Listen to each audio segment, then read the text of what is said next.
নমস্কার, আশা করি সকলে ভালো আছেন। সুনন্দিতার রান্নাঘরে সকলকে স্বাগত। আজ নারকেল ছাড়া নিরামিষ ছোলার ডালের রেসিপি আপনাদের সঙ্গে শেয়ার করব।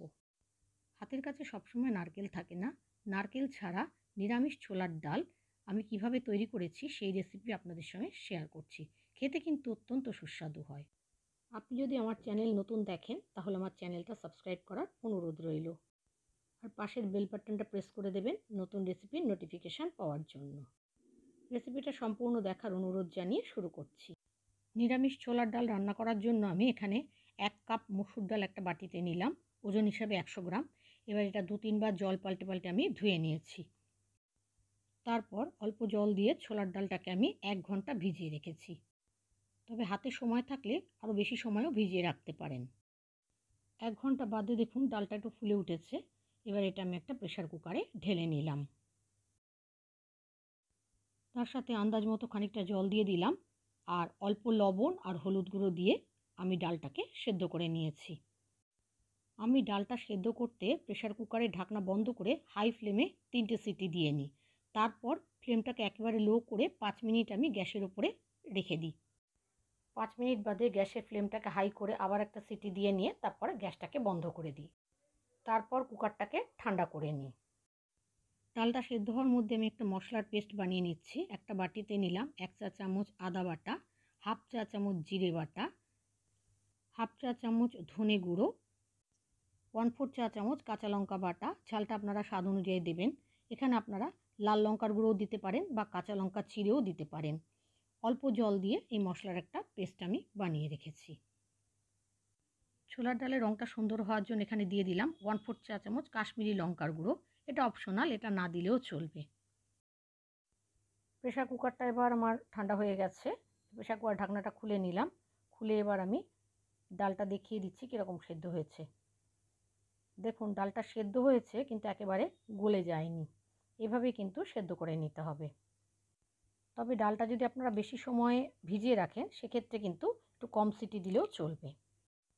এবার গ্যাসে একটা কড়াই বসিয়ে 2 টেবিল চামচ সর্ষের তেল নিয়েছি।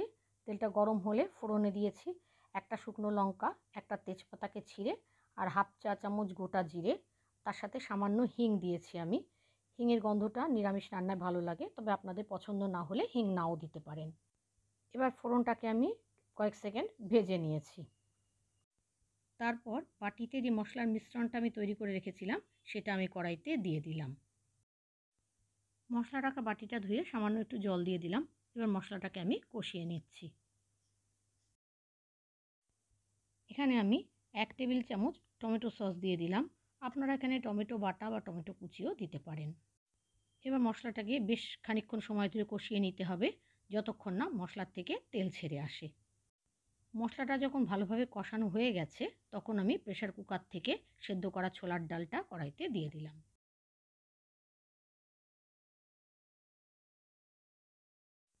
সমস্ত ডালটা কড়াইতে ঢেলে নেওয়ার পর আরও খানিকটা জল আমি দিয়ে দিলাম।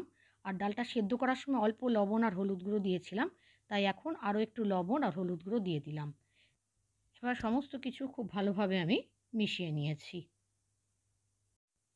এবার কড়াইতে ডালটা যখন ফুটে উঠলো, যাতে ডালটা একটু ঘন হয় সেজন্য কয়েকটা ছোলার ডাল হাতার সাহায্যে আমি এইভাবে ম্যাশ করে দিলাম।